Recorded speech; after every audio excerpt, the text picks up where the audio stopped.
7:15 a.m. on a Saturday in Portland, when the city feels caught between sleep and coffee. I had just poured my first cup, steam rising like a promise, when I heard a soft knock on my door, barely audible above the morning birds. Through the peephole, Elaine Winters, my neighbor, gray-streaked auburn hair framing a face that carried both grace and worry. "Nathan, my fence is falling apart. Could you help?" Her voice was steady, but beneath it ran a current of something deeper, more vulnerable than peeling paint. I couldn't have known then that those weathered cedar planks would become the canvas, where our lives would unexpectedly intertwine. Before we jump back in, tell us where you're tuning in from, and if this story touches you, make sure you're subscribed because tomorrow I've saved something extra special for you. The morning air felt crisp against my skin as I followed Elaine across our shared alley to her backyard. A Victorian craftsman home painted sage green with white trim, her sanctuary for 15 years, as she'd once mentioned while collecting her mail. I'd moved in 6 months ago, fresh from a breakup and a career change, seeking the quieter side of Portland to regroup. At 32, I was navigating the liminal space between youthful ambition and midlife clarity. Elaine at 50 seemed to have figured things out. Her garden thrived even in the temperamental Pacific Northwest climate. Her porch always swept clean despite the constant rain. "It started to collapse during last month's windstorm," she explained, gesturing toward the 6-foot cedar fence that enclosed her carefully tended garden. Several panels leaned precariously, their posts rotted through at the base. "Repair company can't come until August. I've been calling everywhere." I ran my hand along the weathered wood, feeling the splinters and soft spots. "Structural carpentry isn't my specialty, but I can definitely handle this." "You're sure?" Elaine's eyes, the color of rainwater on slate, searched mine. "I know weekends are precious when you work from home all week." I shrugged, smiling. "My coding projects will wait. Besides, I could use some vitamin D and manual labor for a change." Her relief was palpable, shoulders relaxing beneath her faded denim jacket. "I'll make it worth your while. Homemade cinnamon rolls and all the coffee you can drink. Now that's an offer I can't refuse." I glanced at my watch, just past 7:30. "Let me grab my tools, and we'll assess the damage." Back in my garage, I filled a toolbox with essentials: hammer, circular saw level, cordless drill, and an assortment of screws and nails. 6 months ago, I'd been designing user interfaces in a downtown high-rise, knowing nothing about power tools or fence repair. But life has a way of forcing adaptations. After the layoffs and Sarah walking out, I pivoted to freelance web development and taught myself basic home repair through YouTube tutorials. Survival skills for the newly single. When I returned, Elaine had set up a folding table in her backyard with 2 steaming mugs. "I figured we should fuel up first," she said, pushing a mug toward me. Hey. The coffee smelled of hazelnuts and promised caffeine in life-affirming quantities. We walked the fence line together, stopping to examine each post and panel. "These 4 sections need to be completely replaced," I concluded. "The rest we can reinforce. Do you have materials? Home Depot delivered yesterday?" She pointed to a stack of cedar posts and planks near her garden shed.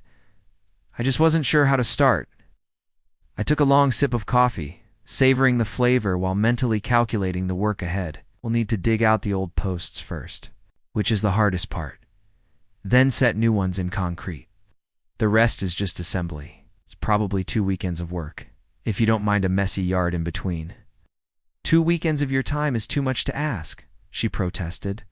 "Consider it neighborly investment," I countered. "Besides, what else would I be doing? I've script and watching Netflix alone." A smile bloomed across her face, transforming her features from merely attractive to luminous. "In that case, I accept. But I'm paying you in food, at minimum." We spent the morning digging out rotted posts, a process that involved more sweat and cursing than I'd anticipated. Portland's clay-heavy soil clung to the shovel and decades-old concrete. Footings refused to budge without a fight. By noon, we'd removed 2 posts and were coated in dirt from shoes to hairline. "Break time," Elaine announced, disappearing into her kitchen. She returned with a tray holding sandwiches, sliced apples, and 2 tall glasses of iced tea. Turkey? An avocado on sourdough. Nothing fancy, but protein helps with manual labor. We sat on her back porch steps, the April sun warming our shoulders. The sandwich tasted better than anything I'd eaten in weeks. Homemade bread, with just the right balance of tart and savory. "This is incredible," I said between bites. "Did you bake the bread too?" She nodded, brushing crumbs from her jeans. "I bake when I can't sleep, which has been often lately." "Insomnia, among other things?" Her gaze drifted toward the half-dismantled fence. "My son would find this hilarious, you know. His mother unable to fix her own fence. Your son, Jack? He's 27, lives in Boston. Software engineer, ironically enough." She glanced at me. "I mentioned you work in tech, right?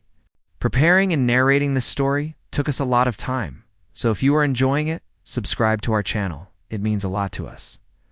Now back to the story." I nodded. "Web development and UX design. Where does he work?" "Some startup developing. AI for healthcare. We don't talk as much as we should." She took a long sip of tea. "He thinks Portland is stuck in the past. Too slow, too weird, too green. Says the person living in Boston, land of colonial architecture and centuries-old grudges." I grinned. Elaine laughed, a sound like wind chimes in a gentle breeze. "Exactly.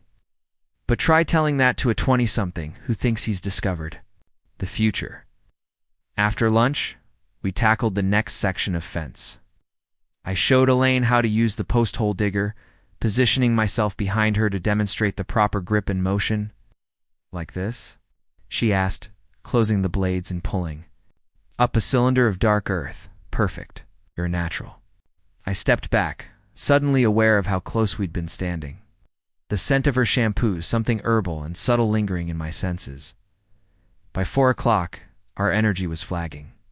We'd removed all 4 damaged posts, but still needed to mix concrete and set the new ones. Elaine's hair had escaped its ponytail, wisps framing her face, which was flushed from exertion. "I think we should call it a day," I suggested. Setting posts is precision work, and we're both tired. "Better to start fresh tomorrow." She nodded, relief evident. "Wise decision. I'm already feeling muscles I forgot existed." She stretched, wincing slightly. "But we made good progress." "Definitely. I'll be back around 8 tomorrow, if that works."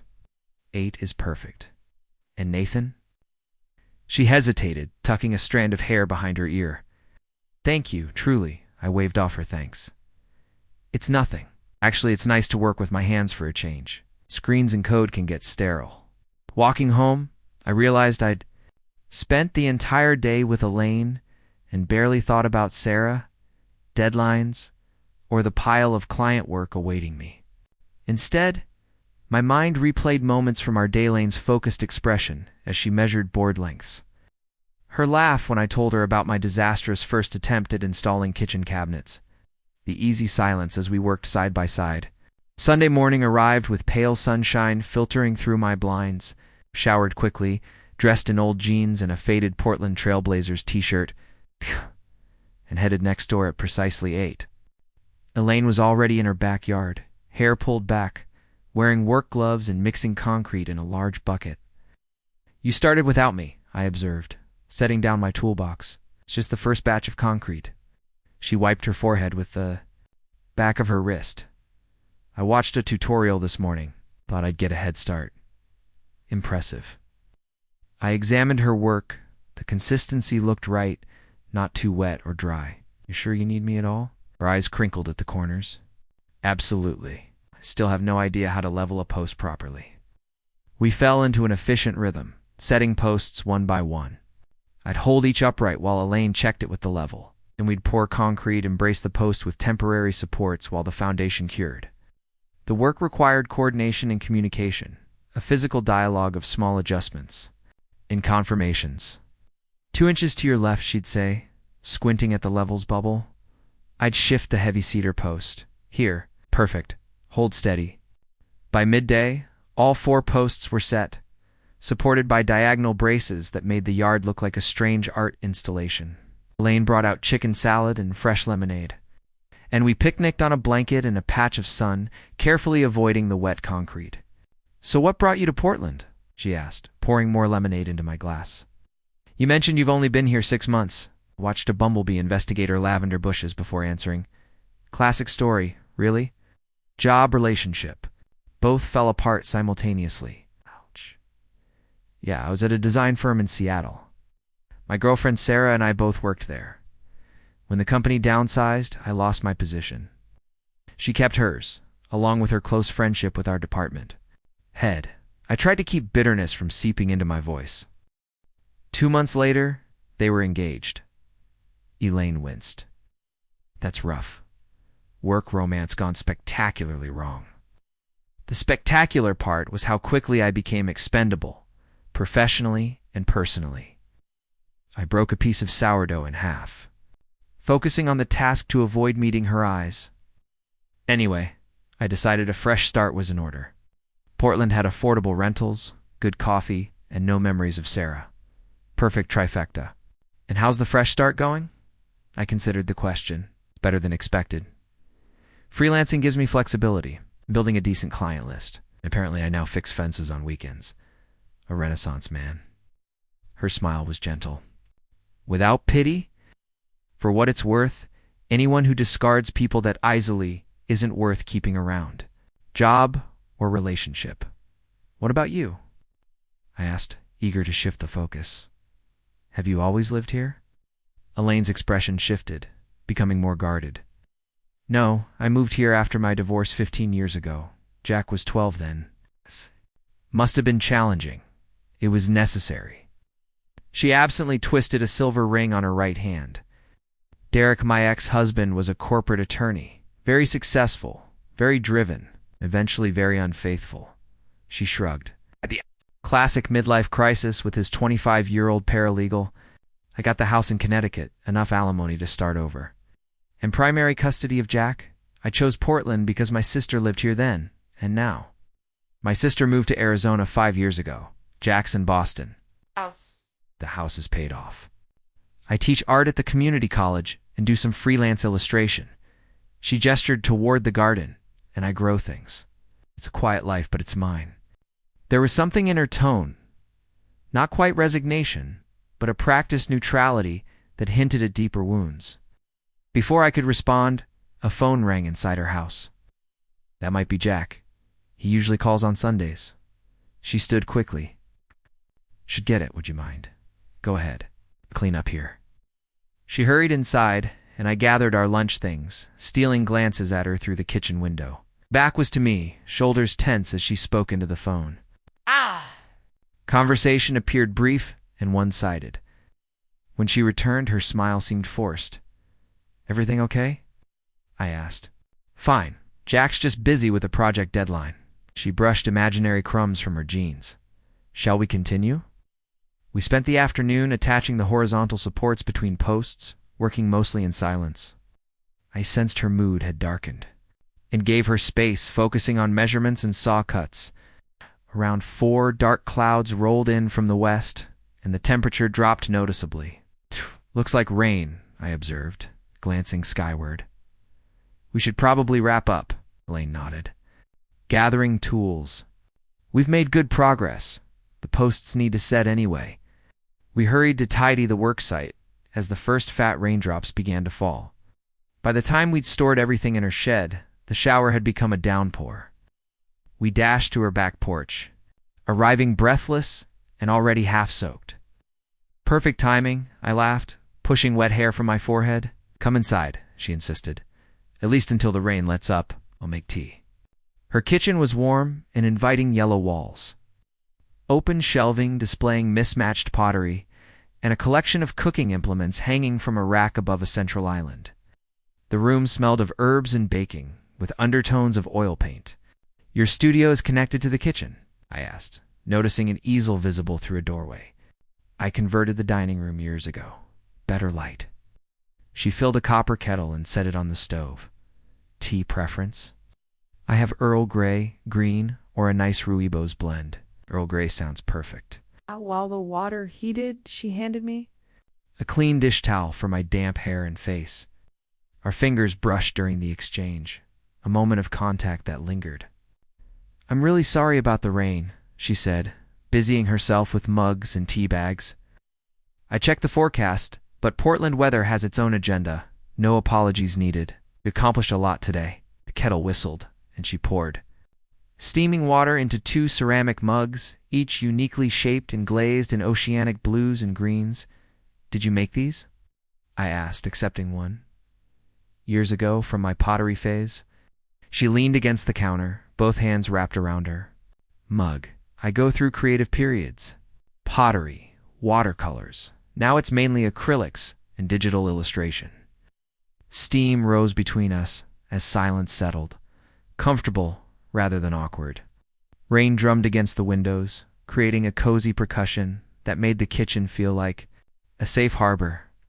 I sipped my tea, noting how the space reflected its owner, artistic yet practical, colorful but not chaotic.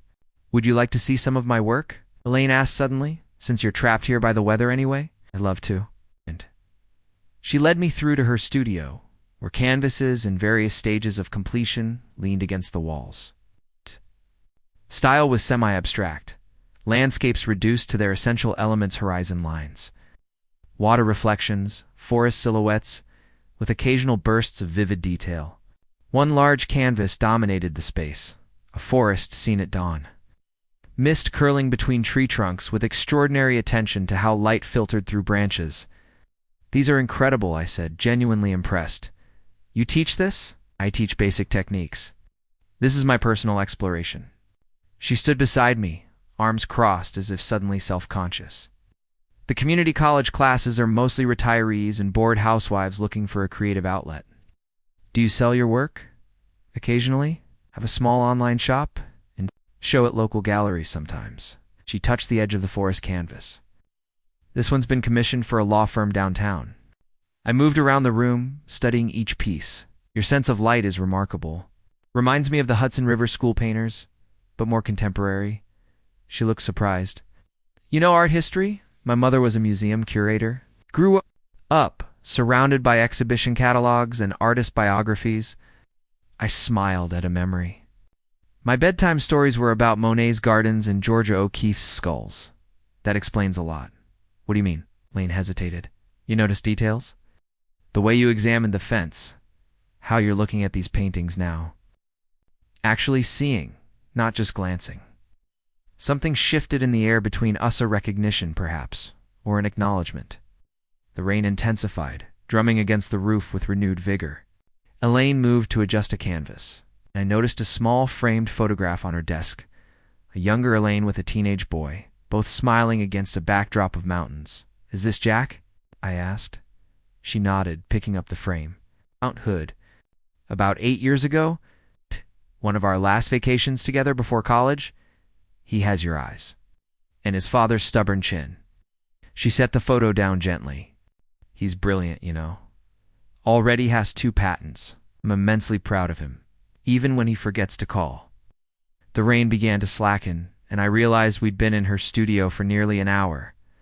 I should probably head home, let you enjoy. "What's left of your Sunday, of course." Is there disappointment in her voice? Or was I projecting? "Thank you again for all your help. Same time next Saturday to finish up. I'll be here." I followed her back to the kitchen, where she wrapped the cinnamon rolls in wax paper. "For breakfast tomorrow," she explained, handing me the package. My grandmother's recipe. The rain had reduced to a drizzle by the time I stepped onto her porch. "See you Saturday," I said, raising the pastry package in salute. Looking forward to it. Walking the short distance home, I found myself replaying moments from the weekend, not just today, but yesterday too. The way Elaine's eyes lit up when discussing her art, how capable her hands looked, wielding tools. The comfortable silences, that never needed filling. I realized with a start that I hadn't checked my work emails all day, a first since going freelance. Inside my rented bungalow, everything looked slightly different, as if the furniture had shifted an inch while I was gone. I showered and changed into dry clothes, then sat at my desk, opening my laptop to catch up on client correspondence. But my thoughts kept drifting next door, to yellow kitchen walls and paintings of misty forests. That night, I dreamed of cedar and silver-streaked auburn hair, of level bubbles aligning perfectly center, of rain on windows and tea steam rising like questions between two people who might have met too late, or perhaps at exactly the right time. The work week passed in a blur of Zoom calls, code revisions, and client presentations. I found myself glancing out my home office window toward Elaine's house more often than I cared to admit. Once, I spotted her in her garden, kneeling among early spring vegetables, and I nearly waved before catching myself. What was I doing? She was my neighbor, 18 years my senior, helping me through a divorce that still clearly pained her. This wasn't a rom-com setup. This was real life, with real boundaries. Friday evening. My phone pinged with a text from an unknown number. Weather forecast looks perfect for fence building tomorrow. Coffee at 8? Elaine, I stared at the message, wondering how she'd gotten my number before remembering I'd written it on the receipt for the additional hardware we'd needed. I typed back, "Wouldn't miss it? Can I bring anything?" 3 dots appeared, disappeared, then reappeared. "Just yourself. I've got everything else covered." I set my phone down, embarrassed by how those simple words had quickened my pulse. Just yourself, as if that were enough. Saturday dawned clear and mild. I woke before my alarm, unusually energetic for 6:30 a.m. After a quick shower and breakfast, I headed next door at precisely 7:58, trying not to seem too eager. Elaine was already in the backyard, hair pulled into a loose bun, wearing faded jeans, and a chambray shirt with rolled sleeves. She looked up from measuring a board and smiled, the morning light catching the silver strands in her hair. "Perfect timing," she called. "Coffee's ready, and I've already checked the posts. They're fully set and ready for the panels." The day unfolded in productive harmony. We measured, cut, and attached fence boards, working from one end of the damaged section to the other. Elaine proved a quick study, soon handling the circular saw with confidence while I secured boards with the drill. By noon, we'd completed 2 of the 4 sections.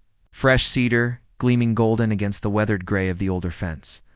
"Lunch break?" Elaine suggested, setting down her hammer. "I made a frittata this morning."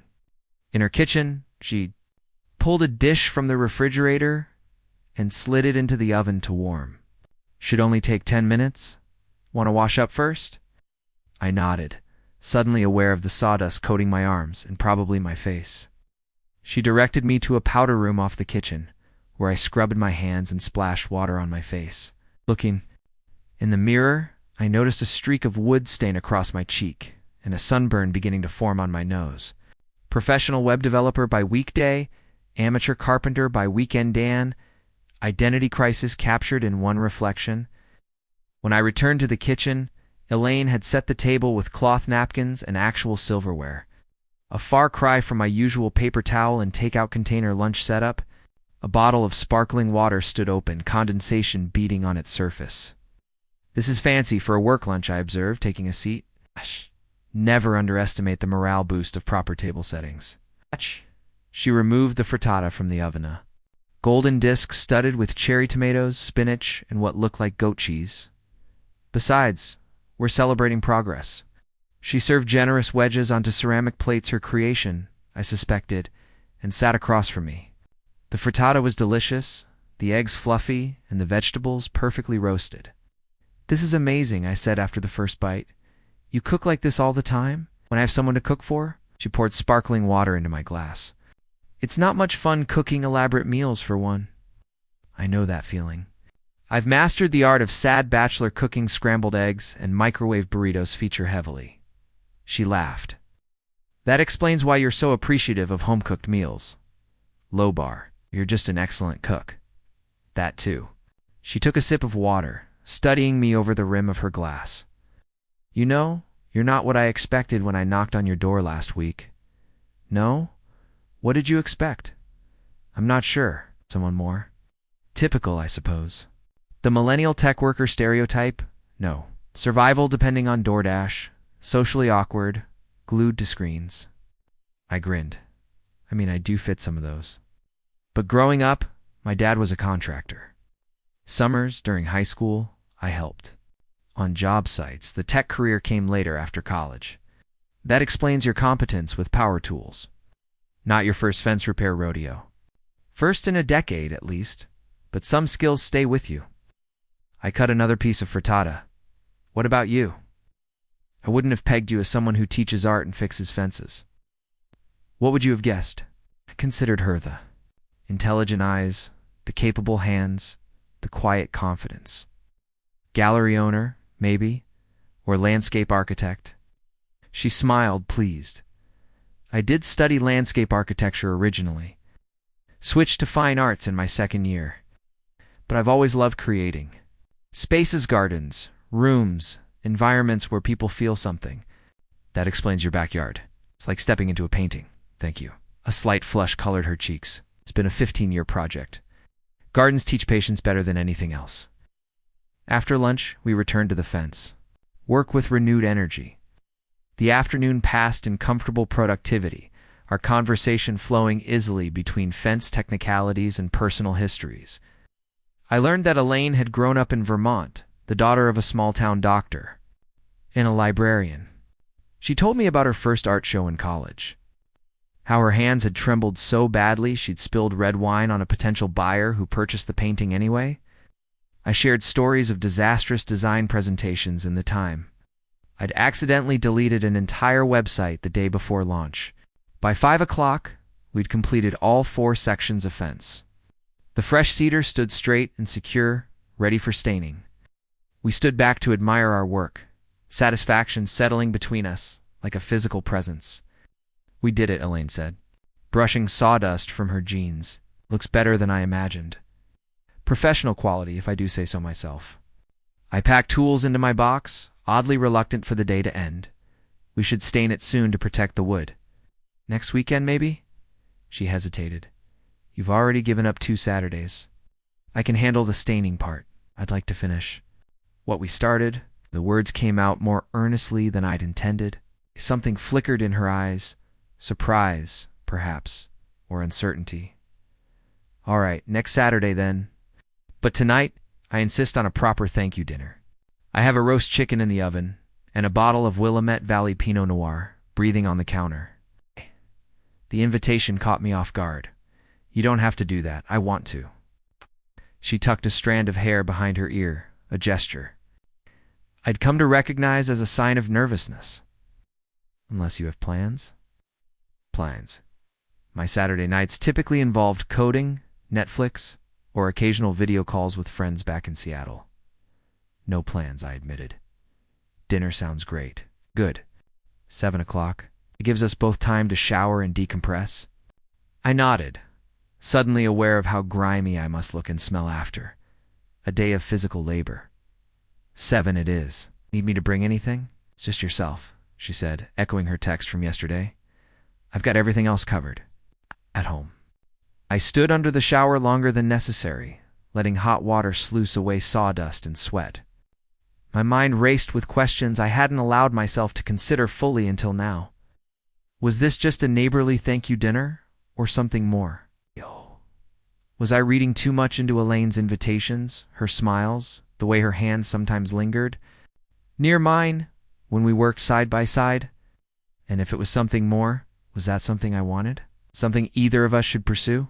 I dressed carefully in clean jeans and a blue button-down shirt that Sarah had once said brought out my eyes. I caught myself in this thought and grimaced. Sarah's opinions shouldn't matter anymore. Yet here I was, making choices based on her long ago. Comments like following the ghost of a GPS signal that had lost satellite connection years ago. At 6:58, I walked next door, a bottle of bourbon in hand, not for dinner, but as a genuine thank you gift. Elaine opened the door before I could knock, as if she'd been watching for my arrival. She'd changed into a simple dress of deep green, linen, her hair loose around her shoulders. The effect was striking. Come in, she said, stepping aside. Perfect timing. The chicken just came out of the oven. Her home felt different in the evening light, softer, more intimate. She'd lit candles on the dining table, their glow reflecting off wine glasses and polished silverware. Music played softly from hidden speakers, something jazz-influenced with a female vocalist I didn't recognize. I handed her the bourbon, a small token of appreciation. You mentioned you like an old-fashioned now and then. She examined the bottle, eyebrows raising. This is hardly small. Thank you. Her fingers brushed mine as she accepted the gift, and I felt that same inexplicable current between us. Dinner was exceptional: roast, chicken with herbs from her garden, roasted vegetables, and a wild rice pilaf. The Pinot Noir complemented the meal perfectly, its berry notes opening up as we ate. Conversation flowed as easily as the wine, moving from fence construction to art, music, and travel dreams. I've always wanted to see the northern lights, Elaine admitted, refilling our glasses. Iceland or Norway in winter, but I've never made it happen. What's stopping you? She gave a small shrug. Life, work, the usual excuses, and traveling alone isn't always appealing. I understand that. Some experiences feel meant to be shared. She nodded, her expression turning reflective. After the divorce, I threw myself into making a stable home for Jack. Travel seemed frivolous. Then he went to college, and suddenly I had freedom but had forgotten what to do with it. It's never too late to rediscover, I offered. The lights aren't going anywhere. No, but I am. Getting older every day. She said it lightly, but I caught the undertone of genuine concern. We all are, from the moment we're born. True. But the view looks different at 50 than at 32. She twirled her wine glass slowly. Milestones take on new meaning. Possibilities narrow. Some doors close, others open, I countered. Isn't that what they say? They say a lot. Of things doesn't make them true. She met my eyes directly. How do you see me, Nathan? Be honest. The question hung between us, heavy with implications. I set down my glass, buying time to organize my thoughts. I see someone talented and resilient, I began carefully. Someone who rebuilt her life after it shattered, who creates beauty in art, in gardens, and meals shared with neighbors. I paused, weighing my next words. I see someone who notices details and values quality, who teaches others, but keeps learning herself. Her eyes hadn't left mine. That's very diplomatic. It's honest, but not complete. She leaned forward slightly. Do you see a 50-year-old woman? A potential friend? A neighbor you're helping out of kindness? What? The directness of her question demanded equal honesty. Yes, I see your age, but not as the defining feature. I see someone I've enjoyed getting to know. Someone I find myself thinking about when we're not together. My heart pounded, but I continued. Someone I'm attracted to, despite knowing all. The reasons I probably shouldn't be? There it was out in the open now. Impossible to take back. Elaine didn't respond immediately. She looked down at her hands, then back at me, her expression a complex mixture of emotions I couldn't fully read. I've been alone a long time, she said finally, long enough to know the difference between genuine connection and convenience. Between actual attraction and loneliness-seeking company. She took a deep breath. I find myself thinking about you too, and questioning my own judgment because of it. The admission created a strange atmosphere of relief mixed with tension. Possibility edged with caution. Outside, a light rain had begun to fall, tapping against the windows like gentle reminders of the world beyond this moment. We're both adults, I said. We can acknowledge attraction without acting rashly. Is that what you want? To acknowledge it and set it aside? The question caught me unprepared. What did I want? The safe answer or the honest one? No, I admitted. But I also don't want to complicate your life or mine without careful thought. She nodded slowly, reasonable and very mature. A smile touched her lips. Though maturity is often overrated. The comment broke the tension, and we both laughed, the sound melding with the rainfall to create a cocoon of intimacy around the table. Dessert, she offered, standing to clear our plates.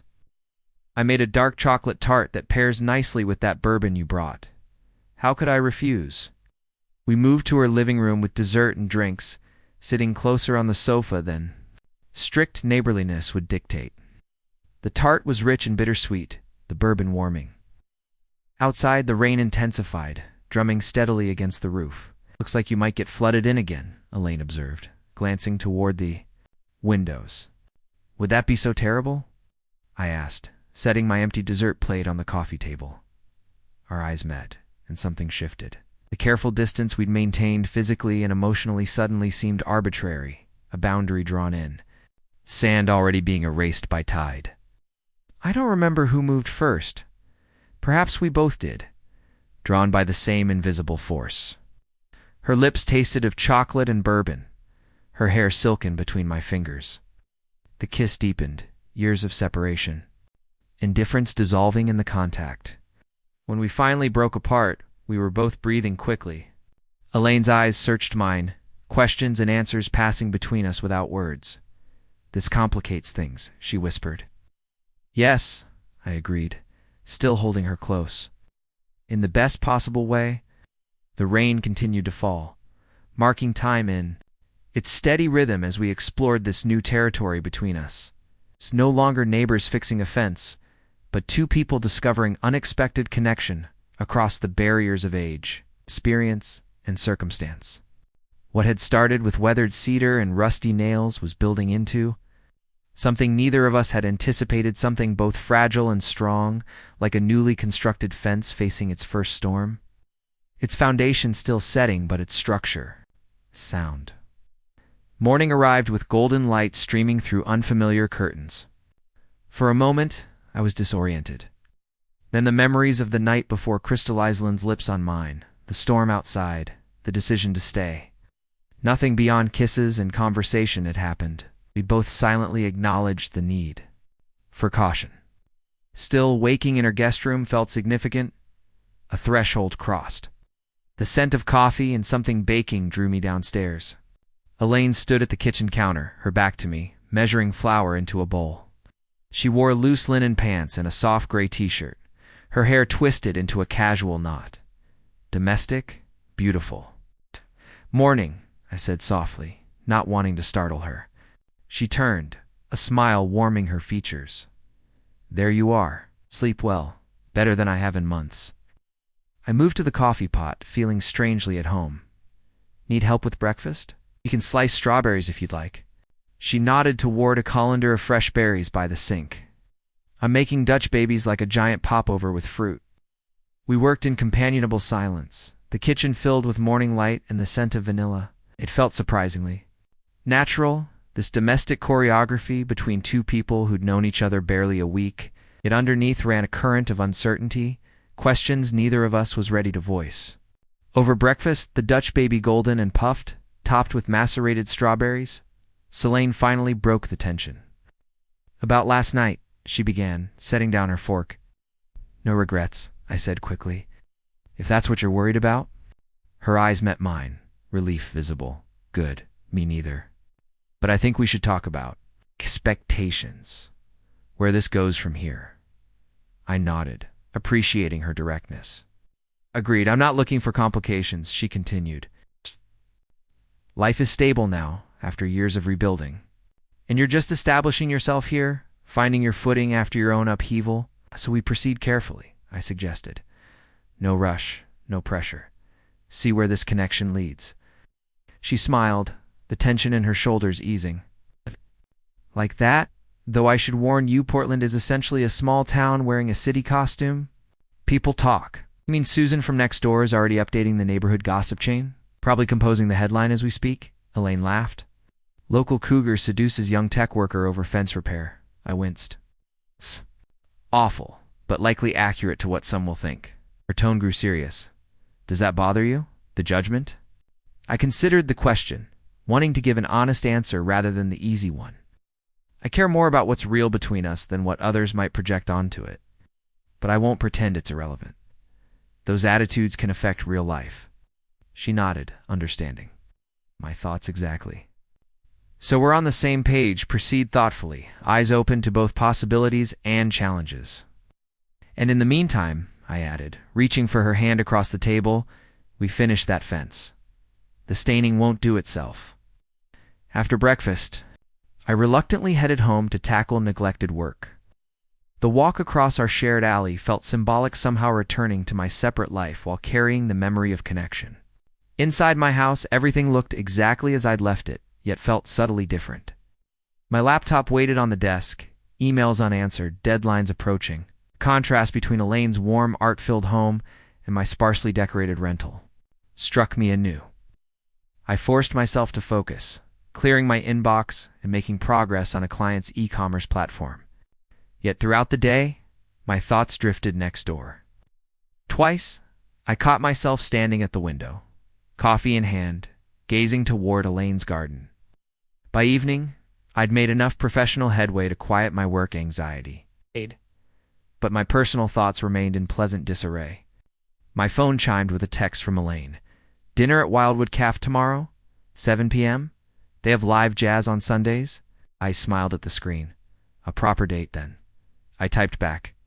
"Perfect. I'll pick you up at 6:45. That night I dreamed of fence, posts setting into firm ground, of gardens with paths that kept shifting direction, of hands stained with cedar and kisses tasting of wine. Sunday evening, I stood on Elaine's porch at exactly 6:45, wearing my best dark jeans and a charcoal button-down. She opened the door in a simple navy dress that highlighted her collarbones and fell just below her knees. A silver pendant nestled at the hollow of her throat. "You look beautiful," I said, the words escaping before I could censor them. Her cheeks flushed slightly. "Thank you. You clean up rather nicely yourself." Wildwood Cafe occupied a converted Victorian in Portland's Pearl District, its interior all exposed brick and reclaimed wood. A trio played modern jazz in the corner, upright bass, piano, and muted trumpet. The hostess led us to a corner table, intimate but not secluded. "I haven't been here since they remodeled," Elaine commented, glancing around appreciatively. "The acoustics are much better now. You come often?" "I used to. The owner's daughter was one of my first art students." She smiled at a memory. "Marina was 14 then, determined to become the next Frida Kahlo. Now she manages this place and paints on weekends. Her work's hanging in the back hallway." Our server, a young woman with an intricate sleeve tattoo, approached with menus. "Professor Winters, it's been ages." "Hello, Jesse. How's the printmaking going?" "Actually, I have a show next month at Little Gallery. Nothing major, but that's wonderful. Text me the details, I'll be there." After Jesse left with our drink orders, I raised an eyebrow. Professor Winters has quite the following." Elaine shook her head, embarrassed. "Hardly, but teaching art for 15 years means crossing paths with half of Portland's creative community eventually." "It's impressive," I insisted. "You've clearly made an impact." Over dinner, Shay ordered the wild mushroom risotto. I chose the cedar plank salmon. We discovered new facets of each other. I learned that Elaine sang in a community choir, hated cilantro, it tastes like soap, and had once hitchhiked across Europe in her early 20s. She extracted stories of my brief stint in a terrible college band, my collection of vintage typewriters, and my secret ambition to design video games. "Why secret?" she asked, sipping her Pinot Gris. "You clearly have the technical skills. The practical side of me knows that indie game development is a financial gamble. The dreamer in me keeps sketching concepts anyway. Perhaps it's time to let the dreamer have more influence," she suggested. "Life doesn't reward only the practical choices." I gestured between us. "Clearly." Her laugh melded with the trumpet's soft notes.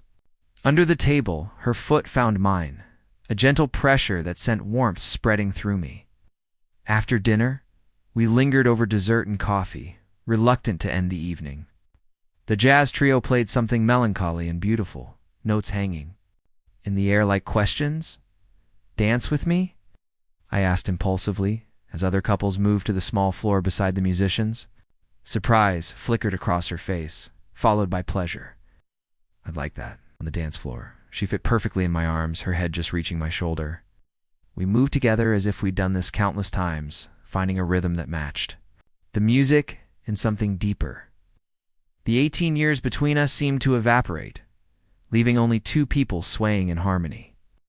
"This is nice," she murmured against my chest. "Very nice," I agreed, breathing in the scent of her hair, something herbal and distinctly Elaine. When the song ended, we reluctantly separated, aware of becoming the subject of curious glances. Elaine's former student gave us a knowing smile as she brought the check. Outside, the spring evening had turned cool, and Elaine shivered slightly. I slipped off my jacket and draped it over her shoulders. "Chivalry noted and appreciated," she said, pulling it closer around her. We walked slowly back to the car, discussing the music, the food, the art on the cafe, walls, comfortable topics that allowed us to process the shift in our relationship. The physical ease between us felt both natural and surprising, like discovering a talent for a sport you'd never tried. Driving home, Elaine rested her hand lightly on my knee, a touch that was both innocent and electric. At her door, our goodnight kiss lingered, deepening until we both pulled away breathless. "Would you like to come in?" she asked softly. I hesitated, wanting nothing more but sensing the importance of pacing. I should probably head home. Early client call tomorrow. Understanding, and perhaps a touch of relief, crossed her face. Of course. Rain check. Absolutely. She pressed one more quick kiss to my lips.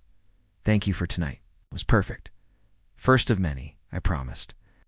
Walking home, I felt light despite the complexity of our situation.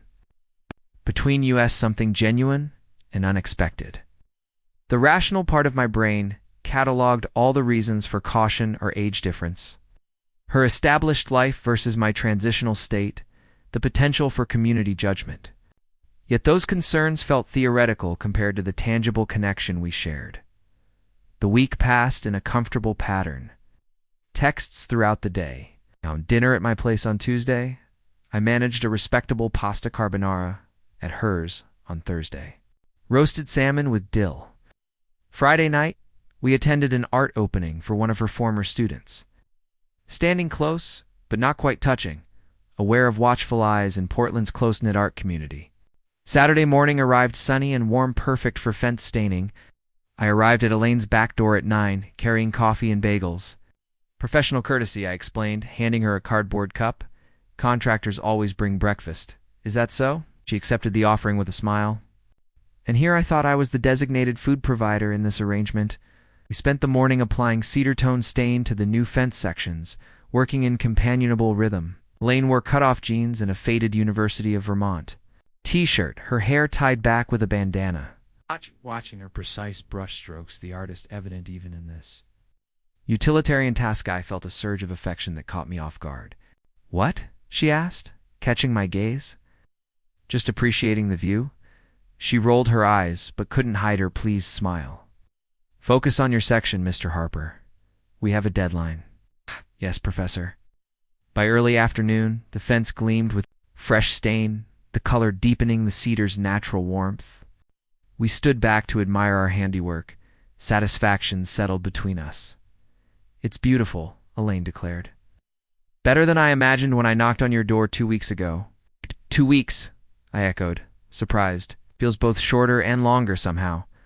She nodded, understanding exactly what I meant. Nice. Time's funny that way. After cleaning brushes and storing supplies, we showered separately and reconvened for a late lunch on her back porch. The spring day had blossomed into full warmth, flowers nodding in her garden beds. "I've been thinking," Elaine said, setting down her sandwich. "Would you like to go away next weekend? Just overnight? There's a lovely inn on the Oregon Coast Canyon Beach. We could watch the sunset at Haystack Rock, walk on the beach." The invitation held meaning beyond the words, a deliberate step forward. Away from the safety of our neighborhood, into public acknowledgement of whatever was developing between us. "I'd love that," I said simply. Complications. We spent the afternoon planning our getaway, researching restaurants and tide tables with the enthusiasm of teenagers plotting an adventure. As evening approached, I reluctantly mentioned a project deadline that required my attention. "Go," she urged. "Be responsible. I'll be here when you finish." The promise in those words carried me through hours of coding. Around 10, I texted. Her wrapped up earlier than expected. "Still awake?" Her response came immediately. "Come over, bring toothbrush." This time I didn't sleep in the guest room. Morning found us tangled together, sunlight painting stripes across the bed through half-closed blinds. Elaine's head rested on my chest, her breathing soft and regular. I traced lazy patterns on her bare shoulder, marveling at how quickly intimacy had deepened between us. "You're thinking loudly," she murmured, without opening her eyes. "Good thoughts," I assured her, pressing a kiss to her hair. She propped herself up on one elbow, looking down at me with eyes still soft from sleep.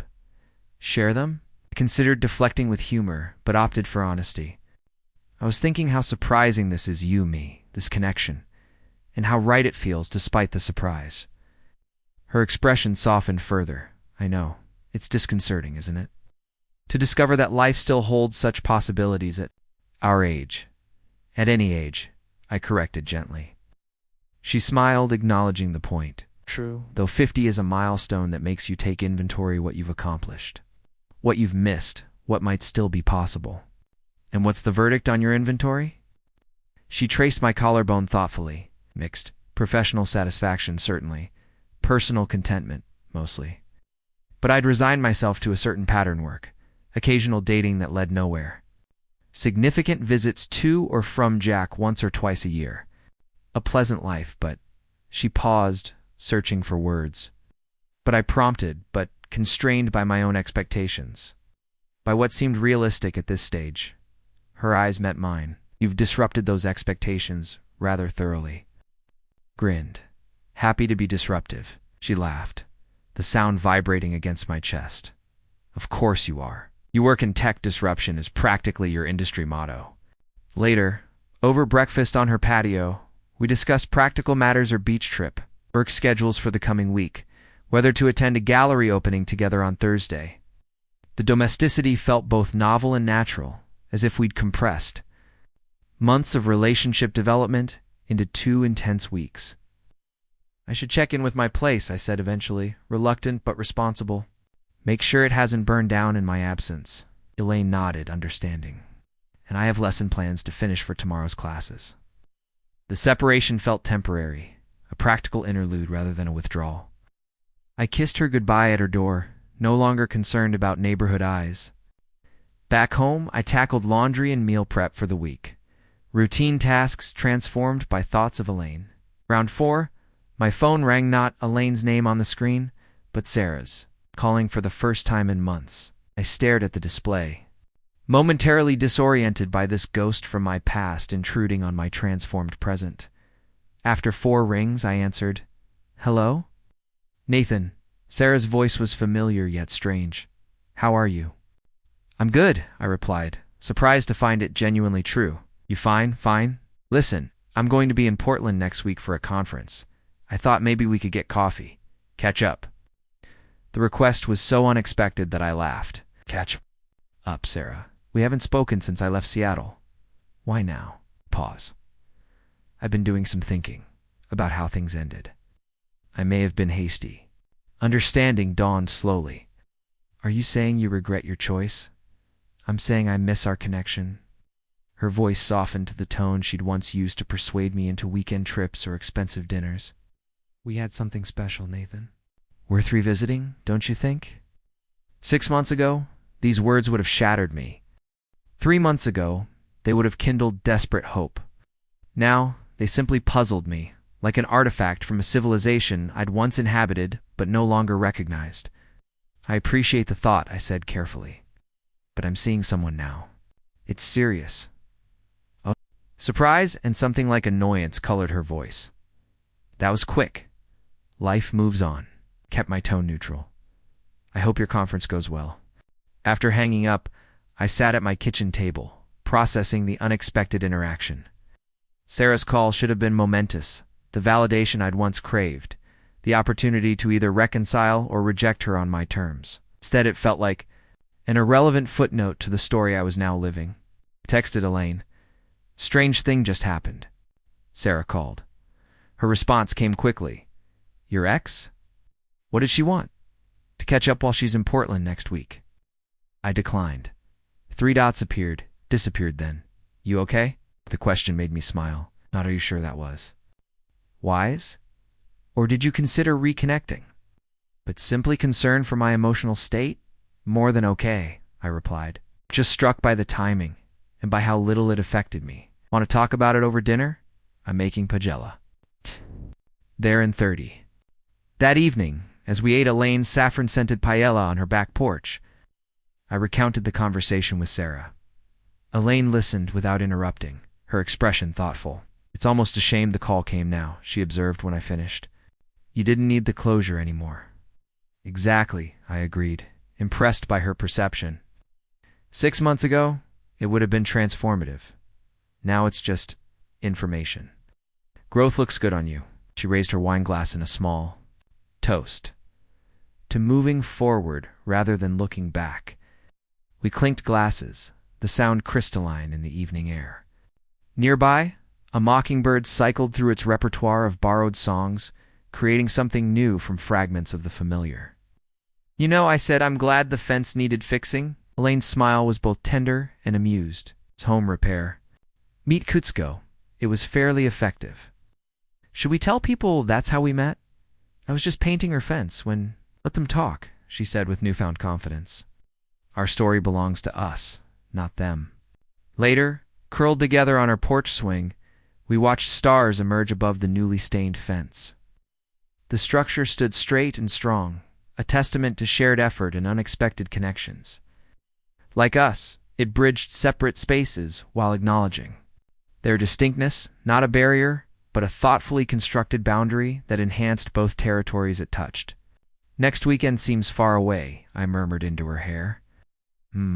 She agreed, but anticipation has its own pleasure. It's very philosophical, Professor Winters. She laughed softly. Just something I'm learning that waiting isn't always denial.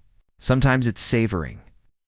I considered this wisdom so different from the instant gratification mindset that dominated my tech-centered world. I like that perspective. Savoring rather than rushing. Though not too much savoring, she amended. Shifting to kiss me, balance in all things. The week unfolded in productive rhythm work days focused on respective careers, evenings shared in comfortable domesticity. We cooked together, watched films, talked about everything and nothing. Each day revealed new facets of compatibility. In contrast, Elaine's methodical approach to projects balanced my spontaneity. My tech fluency complemented her artistic vision. We argued good-naturedly about music, her jazz to my indie rock and cooking techniques, her patience versus my efficiency. Thursday evening found us at the gallery opening I'd mentioned earlier, a photography exhibition by one of Portland's emerging artists. The white-walled space hummed with conversation and clinking glasses as Portland's creative community circulated. Among stark black and white images of urban decay and natural rebirth, Elaine moved through the crowd with easy confidence, greeting former students and colleagues, introducing me simply as Nathan without qualifiers like neighbor or friend. I noticed glances, some curious, others speculative, but the expected. Judgment seemed muted, overshadowed by the genuine warmth between us that others could clearly perceive. Professor Winters, tall young man with fashionable glasses, approached, champagne flute in hand. I didn't expect to see you here. Connor. Elaine smiled warmly. Lovely show. Your composition has really evolved, thanks to your ruthless critiques. He grinned, then extended a hand to me. Connor Zhang. Elaine failed me twice before I finally produced work she deemed not entirely derivative. Highest praise, I laughed, shaking his hand. Nathan Harper. Connor's eyes moved between us, registering our proximity, the way Elaine's hand rested lightly at the small of my back. You too are enjoying the exhibition? Elaine finished smoothly, particularly the triptych in the east corner. The perspective shift is masterful. Connor took the redirection gracefully. My favorite as well. Would you like to meet the photographer? She's just over there. As he led us through the crowd, I leaned close to Elaine's ear. Nicely handled. She squeezed my arm gently. Practice. Though I'm not ashamed, just selective about personal disclosures in professional settings. Completely reasonable. The remainder of the evening passed pleasantly, with Elaine introducing me to various members of Portland's art community. Some clearly registered our relationship with surprise, others with knowing smiles, but all were unfailingly polite. The time we left, I'd collected business cards from a game design studio owner interested in my UX expertise and a nonprofit director needing website. Upon expected professional connections sprouting from Elaine's well-established roots in the community. Productive evening, I observed as we walked to my car, for both of us. Told you Portland runs on connections? She threaded her arm through mine, though I didn't anticipate becoming your business development manager. It's one of your many. Talents, I teased, opening the car door for her, along with fence repair supervision and paella perfection. As we drove home through Portland's gentle spring rain, a comfortable silence settled between us. Streetlights reflected off wet pavement, creating a landscape of liquid gold that matched my internal sense of possibility. "Stay tonight?" Elaine asked softly as we pulled into her driveway. "Try to stop me." Friday morning, I woke early, carefully extracting myself from Elaine's embrace to make coffee. In her kitchen, bathed in dawn light, I moved with growing familiarity, finding mugs, measuring grounds, locating the cinnamon she liked to add to the filter. As the coffee brewed, I checked work emails on my phone, responding to client questions while leaning against her counter. Footsteps on the stairs announced Elaine's approach. She appeared in the doorway, wrapped in a silk robe, hair tousled from sleep. The sight stopped my breath for a moment. "Good morning," she said, voice still husky. "You're up early. Thought I'd surprise you with coffee in bed." I gestured to the brewing pot. "Plan foiled by your untimely awakening," she crossed to me, slipping arms around my waist and resting her head against my chest. "Rain check?" "Absolutely." I kissed the top of her head, breathing in the scent of her sleep-warm skin and traces of yesterday's perfume. "One question, though. Are we still on for the coast tomorrow? 'Cause if so, I should probably handle some work things today." She looked up, eyes bright with anticipation. "Definitely still on. I've already packed."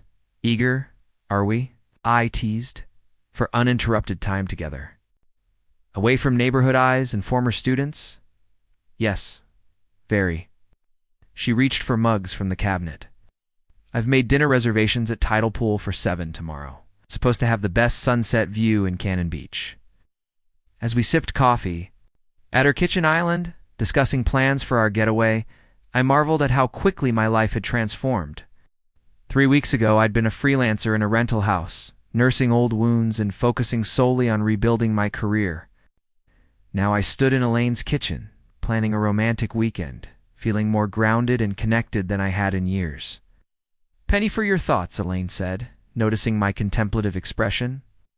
"Just thinking about unexpected turns," I replied, covering her hand with mine, "and how some detours lead exactly where you need to go." The Oregon coast appeared through my windshield like a painting come to life. Charcoal cliffs rising from churning slate waves, ribbons of sand stretching north and south, massive rock formations standing sentinel offshore. Beside me, Elaine leaned forward in her seat, eyes bright with anticipation. "There it is," she said softly. "Haystack Rock." The massive monolith rose from the surf, its silhouette unmistakable even from miles away. Ow. I reached across the console to take her hand, feeling the rightness of this moment, this journey together into unfamiliar territory, both geographical and emotional. We'd left Portland early, driving west through mist-shrouded forests and valleys dotted with vineyards. Conversation flowed easily, punctuated by comfortable silences and shared observations about the changing landscape. Now, as we descended toward Cannon Beach, a sense of anticipation hung between us this weekend, representing a deliberate step forward in whatever was developing between us. The tide pool exceeded expectations, a Victorian-inspired building perched on a bluff, overlooking the ocean, its weathered blue clapboard and white trim embodying coastal charm. Our room featured a private balcony, gas fireplace, and king-sized bed position to maximize the spectacular view. "This is perfect, worth every penny." Elaine joined me at the railing, slipping an arm around my waist. Below, waves crashed against jagged rocks, sending plumes of spray skyward. The air tasted of salt and possibilities. Kai used to dream about places like this. After the divorce, when Jack was younger, I'd imagine escaping here, just the two of us, away from gossip and pitying. "Looks, did you ever come once? When he was 14? We stayed in a little cabin further north. It rained the entire weekend." Her smile held both fondness and melancholy. "We played board games and ate too many s'mores." Jack complained constantly about the lack of Wi-Fi, but years later he mentioned it as one of his favorite memories.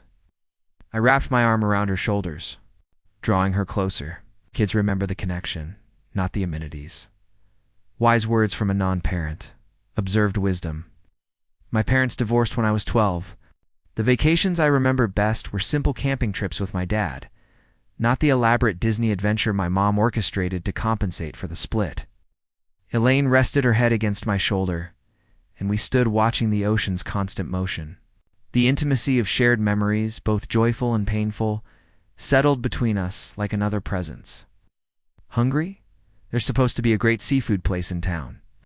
We spent the afternoon exploring cannon beaches, quaint downtown, browsing galleries and boutiques, sampling local chocolate, and eventually settling at a weathered wooden table outside a seafood shack. Dungeness crab sandwiches and local beer made the perfect lunch as we people watched and planned our evening. Low tides at 4, perfect for exploring tide pools around Haystack Rock. Then dinner at 7, sunset around 8:30. Busy schedule? Too busy? Her eyes met mine, a question. Beneath the question, just right. After lunch, we returned to the inn to change for beach walking. The day had warmed considerably, bright sunshine burning through morning clouds. In shorts and t-shirts, we made our way down the wooden staircase that connected the inn to the beach below. The sand stretched vast and firm near the water's edge, perfect for walking. Hand in hand, we made our way toward Haystack Rock, now revealed in its full magnificent scale as the tide retreated. With children, couples walking dogs, photographers with tripods pointed toward the monolith. Look, the conservation volunteers are out. They'll show us the tide pools.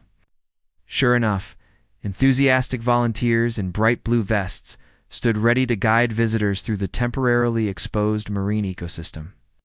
A young woman with a salt-bleached ponytail showed us vibrant purple and orange starfish clinging to rocks, anemones waving delicate tentacles in shallow pools, and clusters of mussels packed tight as mosaic tiles. Elaine knelt beside each discovery, face alight with wonder. I found myself watching her as much as the marine life, captivated by her childlike enthusiasm. When she looked up to share an observation, catching me staring, her smile deepened. What? Just enjoying the view? She rolled her eyes, but couldn't hide her pleasure. Focus on the starfish, Mr. Harper. We're here for educational purposes. Yes, Professor. As afternoon stretched toward evening, we climbed to a driftwood log high on the beach and sat watching the tide begin its inevitable return. Elaine leaned against me, warm and solid, her hair carrying the scent of salt air and sunshine. Thank you for suggesting this trip. It feels important somehow. She nodded against my chest. A deliberate choice to be together, away from the convenience of proximity, testing if what we feel is real or just opportunistic. And the verdict so far? She tilted her face up to mine, eyes clear as the horizon. Definitely real. You, I answered. With a kiss, soft at first, then deepening as she shifted closer. Around us, the beach continued its public life, children shouting, dogs barking, cameras clicking, yet we remained in our private bubble of connection, the white noise of waves, providing all the privacy we needed. Eventually, we made our way back to the inn to prepare for dinner. The rhythm of sharing space, negotiating shower timing, dressing in companionable proximity felt natural despite its newness. Elaine emerged from the bathroom in a simple linen, dressed the color of sea glass, her damp hair curling softly around her face. You look beautiful. Thank you. Not so bad yourself. Tidal Pool Restaurant occupied the top floor of a converted boathouse, its wall of windows offering panoramic ocean views. Our table, perfectly positioned for sunset viewing, awaited with a bottle of champagne on ice, my surprise addition to Elaine's reservation. Celebrating something? Our server asked, as she expertly opened the bottle. I glanced at Elaine, a question in my eyes. She nodded slightly. Permission to define this moment. New beginnings. The meal progressed in leisurely. Courses oysters on the half-shell, local salmon with foraged mushrooms, shared bites and appreciative murmurs. Outside, the sun began its descent toward the horizon, painting the sky in deepening shades of gold and pink. Dot. As dessert arrived, a shared plate of lavender shortbread with local berries. Elaine reached across the table to take my hand. I've been thinking about us, about what happens when we return to Portland tomorrow. I set down my fork, giving her my full attention. What about it? We've been in this bubble first, the fence project, then this lovely escape, but real life awaits. Work commitments, social obligations, family complications. She took a breath. I need to know if you've considered the practical aspects of dating someone my age. The directness of her question deserved equal honesty. I have, not exhaustively perhaps, but enough to know I want to continue exploring this connection, even when it gets complicated, because it will. Her fingers tightened slightly. On mine, there's Jack to consider. He's not much younger than you, Nathan. How do you think he'll react to his mother dating someone closer to his age than hers? Honestly, I don't know. But that's for you and Jack to navigate, primarily with my support. I can't predict his reaction, but I can promise to approach it with respect and understanding. She nodded slowly. What about your future? Children, for instance? I'm past that possibility, obviously. The question caught me slightly off guard, though I'd known it would arise eventually. I've never been certain about wanting children. It wasn't a deal breaker in previous relationships. But yes, being with you would likely mean closing that door. That's a significant choice to make at 32. It is. But focusing on hypothetical future regrets seems less meaningful than honoring what feels right in the present. I squeezed her hand. I'm not making permanent declarations here, Elaine. I'm saying I want to see where this leads, with eyes open to the realities. Her expression softened, relief visible. That's fair. And refreshingly mature. I have my moments. I lifted my champagne glass. To reality, complicated but worth embracing. She clinked her glass against mine.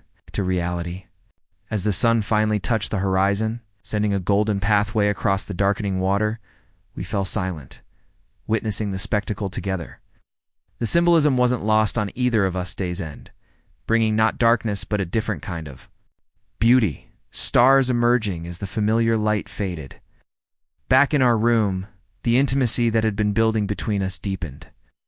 Afterward, lying together in the glow of the gas fireplace, Elaine traced patterns on my chest with gentle fingers. You know, this wasn't what I expected when I knocked on your door about that fence. I laughed softly. No? You mean you weren't planning to seduce the neighbor with home repair projects? She poked my ribs playfully. Hardly. I was actually a bit concerned about asking. Didn't want to be the needy older woman imposing on the nice young man next door. And now? Now I'm wondering what other household projects I can invent to keep you around? Her tone was teasing, but I heard the underlying vulnerability. No more projects needed. I'm already invested in the maintenance plan. Sunday morning dawned. Misty and mild. We woke early, drawn to the balcony by the hypnotic sound of waves. Wrapped in plush hotel robes, we sat watching the fog slowly lift, revealing Haystack Rock like a ghost ship materializing from another dimension. I could get used to this view, the ocean or me in a bathrobe, though the bathrobe is a bonus. After a leisurely breakfast in the inn's dining room, local eggs, sourdough toast, and more coffee, we checked out reluctantly. Our planned itinerary included a few galleries in town before the drive back to Portland, but neither of us seemed eager to rush. One more walk on the beach, I suggested. Hand in hand, we strolled north along the shoreline, away from the busier area near Haystack Rock. Morning fog still clung to the cliffs, creating a dreamlike landscape where distance was impossible to gauge accurately. We walked in companionable silence, occasionally stopping to examine interesting shells or watch sandpipers darting at the water's edge. I need to tell you something, Elaine said finally, stopping to face me. Something I've been avoiding. The seriousness in her tone sent a flicker of apprehension through me. Okay, she took a deep breath. Jack's coming to Portland next weekend. A surprise visit he planned weeks ago, before us. I just got his text this morning. That's wonderful, I said, genuinely happy for her. You've missed him. You're still... But she hesitated. I'm not sure how to handle introducing you, or if I should, so soon. I understood her dilemma immediately. That's entirely your call, Elaine. Whatever makes you comfortable. We can pause things while he's here if that's easier. Relief and something like disappointment crossed her face. That might be best for his first visit, just to gauge where he's at before complicating matters. And that's what we'll do. I kept my tone light, though. Part of me stung at the idea of retreating into secrecy, even temporarily. I'll be the mysterious neighbor who waves from afar. She studied my face carefully. You're disappointed, little, I admitted. But I understand completely. Family dynamics are complex enough without adding new variables. She slipped her arms around my waist, pulling me close. Thank you for understanding. It's just for this visit. I promise I'm not ashamed of us. I know. I kissed her forehead. Take the time you need with Jack. I'll be next door when you're ready. The drive back to Portland felt different somehow, the bubble of our weekend. Getaway already thinning as real-world considerations intruded. We discussed practical matters, work schedules for the coming week. We'd see each other before Jack's arrival. Whether I should take some clothes back to my place just in case he dropped by unexpectedly. I feel like we're planning a covert operation, I observed, as we crossed the coast range, forests replacing ocean views. In a way we are, Elaine. Gazed out the passenger window. It's not ideal, I know. Hey. I reached for her hand. Meant what I said. Take the time you need with Jack. Our relationship isn't so fragile it can't withstand a brief return to neighbor status. She squeezed my hand gratefully. When did you get so wise? Must be all that fence building. Manual labor promotes philosophical growth. By late afternoon, we were back in Portland, the spell of the coast retreating like the tide. I helped carry Elaine's bags into her house, the familiar space now loaded with memories and significance. Want me to stay tonight? I asked, setting her suitcase in the bedroom. She hesitated. Actually, would you mind if we had a night apart? I have prep for tomorrow's classes, and I should probably call Jack back. Connect before his visit. Though disappointed, I nodded. Of course it makes sense, Nathan. She touched my cheek gently. This isn't backpedaling, it's just decompression. The weekend was wonderful. Almost overwhelming in its perfection. I understand. And I did, mostly. Everyone needed space sometimes, especially after intense connection. Still, walking back to my own house felt strangely deflating. It's like returning to a previous version of myself that no longer quite fit. Inside my rented bungalow, everything looked exactly as I'd left it, dishes in the drying rack, laptop closed on the coffee table, mail stacked neatly on the counter. Yet it felt different somehow, less like home and more like a way station functional. But impersonal compared to Elaine's art-filled lived-in space. I unpacked mechanically, then checked work emails, forcing myself to focus on client needs rather than the sudden emptiness in my chest. Around 8, my phone chimed with a text from Elaine. Missing you already. Ridiculous after just hours. Apart. The tightness in my chest eased. I typed back, equally ridiculous on this end. Sleep well, Professor. Response came quickly. You too. Tomorrow feels far away. Monday arrived with Portland's typical spring drizzle. I threw myself into work, grateful for deadlines and client meetings that required full attention. Around noon, between video calls, I texted Elaine, Lunch tomorrow? My place? I'll cook. Yes, please, she responded. 12:30 works. Teaching until noon. That evening, I busied myself with grocery shopping and apartment cleaning. Trying not to overthink the subtle shift I'd felt since our return. Was it normal recalibration after an idyllic weekend? Or something more significant? Elaine's concerns about Jack's visit were completely reasonable, yet I couldn't help wondering if they hinted at deeper reservations about our relationship's viability. Tuesday's lunch helped assuage those doubts. Elaine arrived precisely at 12:30, bringing fresh flowers and the warmth I'd missed. She moved through my space with newfound familiarity, commenting on books she hadn't noticed before, suggesting places for artwork I hadn't yet hung. Sorry about last night, she said as we sat down to the pasta primavera I'd prepared. I needed to process. This was all happening so quickly. No apologies needed, I assured her. Processing is healthy. Spoke with Jack, she continued, twirling pasta on her fork. It's not about us specifically, but we had a good conversation. He sounds happy about the visit. Stressed about work, but eager to see Portland again. It's great. When does he arrive? Friday evening. Staying until Tuesday? She hesitated. I was thinking maybe we could have dinner Thursday, before everything gets complicated. I'd like that. I reached across the table to take her hand. And Elaine, whatever happens with Jack's visit, whatever you decide about telling him I'm not going anywhere, we'll figure it out. Relief softened her features. Thank you for understanding, for not pushing. Pushing rarely helps anything grow properly, I observed. Plants, relationships, fence posts, all need the right balance of support and space. She laughed, tension dissolving. More contractor wisdom? It contained multitudes, I deadpanned. Also, I read gardening blogs now. Your influence. The remainder of the week settled into a comfortable rhythm, separate work days. Evenings mostly together. Wednesday at her place for homemade pizza and a documentary about coastal ecosystems. Thursday at mine for the promised pre-Jack dinner. Devolved into an impromptu dance party when I discovered Elaine's unexpected enthusiasm for 80s new wave Depeche Mode.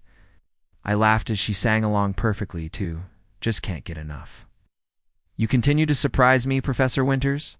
I wasn't born 50, you know, she retorted, twirling under my arm. I had quite the alternative phase in college. Ask me about the time I followed The Cure on their European tour. Now that's a story I need to hear. Later, as she prepared, Leawood agreed she should sleep at her place. Preparing for Jack's arrival, Elaine lingered at the door, arms looped around my neck. For days she sighed. It'll feel like forever. We survived 32 and 50 years without. Knowing each other, I reminded her. I think we can manage a long weekend. Speak for yourself. She kissed me long and thoroughly. I've grown accustomed to your face, Mr. Harper. Likewise, Professor Winters. I tucked a strand of hair behind her ear. Go be fully present. For Jack, text when you can, no pressure. Friday passed in a blur of client deadlines and project planning. I deliberately overbooked myself, knowing the distraction would help curb the impulse to glance out my window toward Elaine's house. Around 7, I received a brief text. He's here. All good. Talk soon.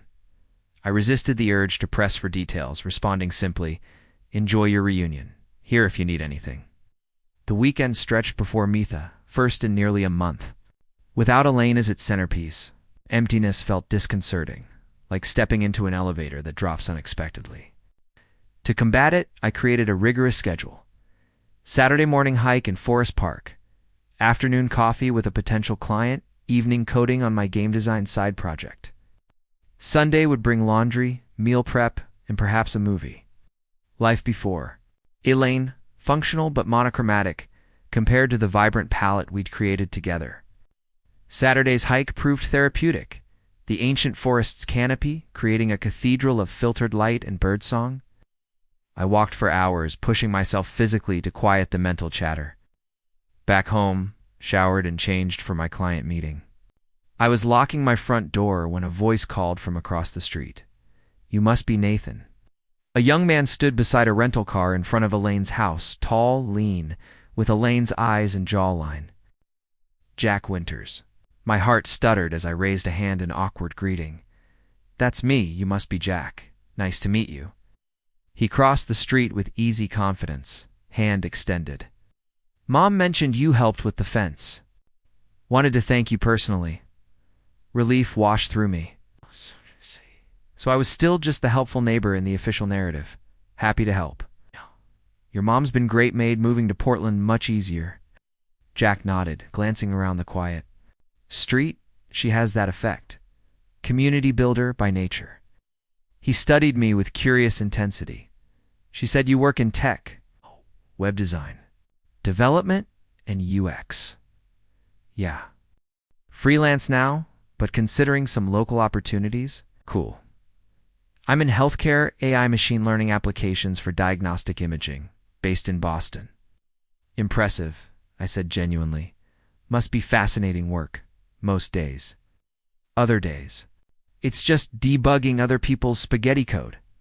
He grinned, suddenly looking much younger. Anyway, Mom's making her famous lasagna tonight. Said to invite you if I ran into you. The invitation caught me completely off guard. I glanced toward Elaine's house, wondering if this was planned or Jack's spontaneous idea. That's really kind, but I wouldn't want to intrude on your visit. I hedged. You two probably have a lot of catching up to do. Jack shrugged. Mom insists. Says you're new to the neighborhood and shouldn't eat alone. Besides, I brought some expensive bourbon from a distillery client. Need more than 2 people to justify opening it. Well, when you put it that way, I smiled, trying to mask my confusion. What time? 7 work. I'm dragging Mom to Powell's books first. 7's perfect. Need me to bring anything? Just yourself, she said. The phrase Elaine's familiar refrain in Jack's mouth sent a strange ripple through me. Will do. As Jack returned to Elaine's house, I pulled out my phone, thumbing a quick text. Just invited to dinner by? Jack confused but said yes. Should I actually come? Her response took several minutes. Yes, please. His idea, surprisingly. Sorry for the ambush. No need to act like strangers. Just neighbors for now. 7 p.m. I stared at the message, trying to decode its implications. Had she mentioned me beyond the fence repair? Was this Jack's way of investigating their new neighbor, or did he suspect more? I was still puzzling over these questions when I realized I was late for my client meeting. The afternoon passed in a haze of professional conversation and internal speculation. By the time I returned home, changed clothes, and selected a bottle of wine to complement Elaine's lasagna, it was nearly 7. Ow. I stood on my porch, wine in, hand giving myself a silent pep talk. Just be yourself, friendly neighbor. Nothing to hide because there's nothing wrong. Deep breaths. Elaine opened the door before I could knock, her expression a complex mixture of warmth, nervousness, and apology. Hi, she said softly. Thanks for coming. Wouldn't miss your famous lasagna, I replied, matching her tone. Or expensive. Bourbon. She accepted the wine with a grateful smile. Perfect pairing. Come in. Jack's opening the bourbon as we speak.